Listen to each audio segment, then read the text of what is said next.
masquerading in gowns and gloves. Who are you?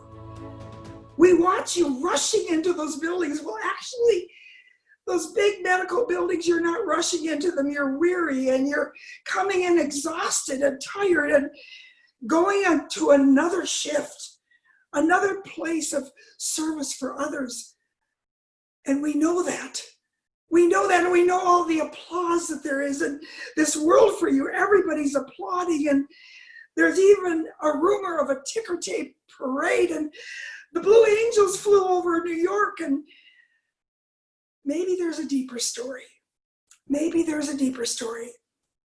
I'd like to call you our 2020 heroes.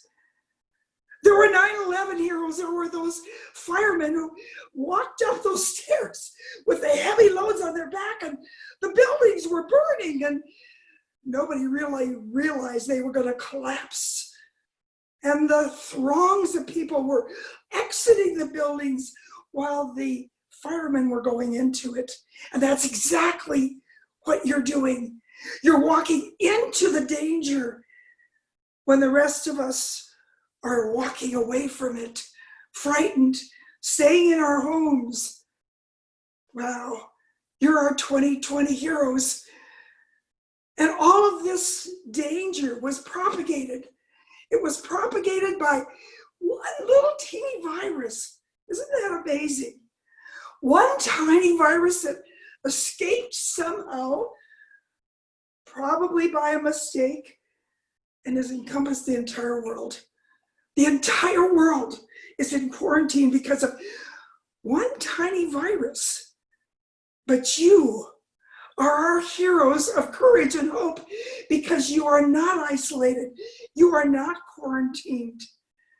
And I want to suggest that when those ventilators come off, and eventually they will come off, when they come off, those eyes, that's all they've been seeing, those patients of yours, just your eyes, day after day and night after night.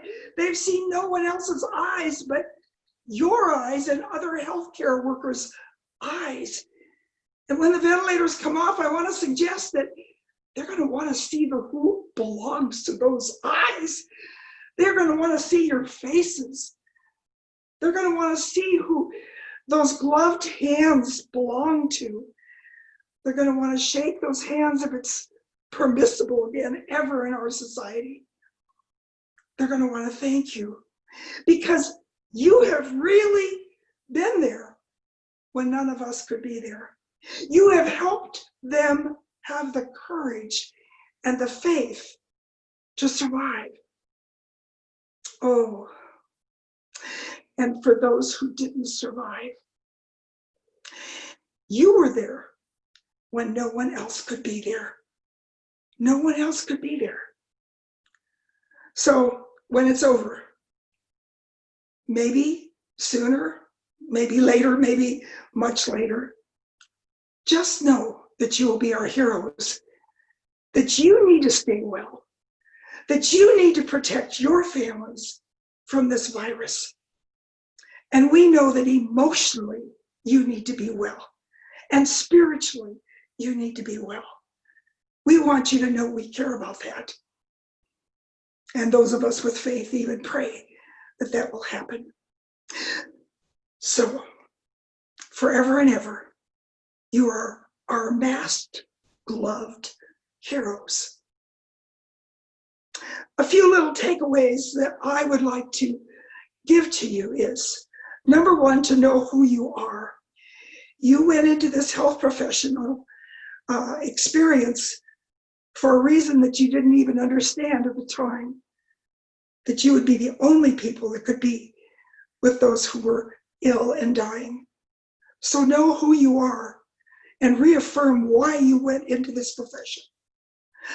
Number two, I really want you to be well, to find times to recharge and refresh so that you can be there for your family and your friends during this. And as when it's over, just know that forever you will be our 2020 heroes. You masquerading, gloved, and masked people. We respect and love you. Thank you.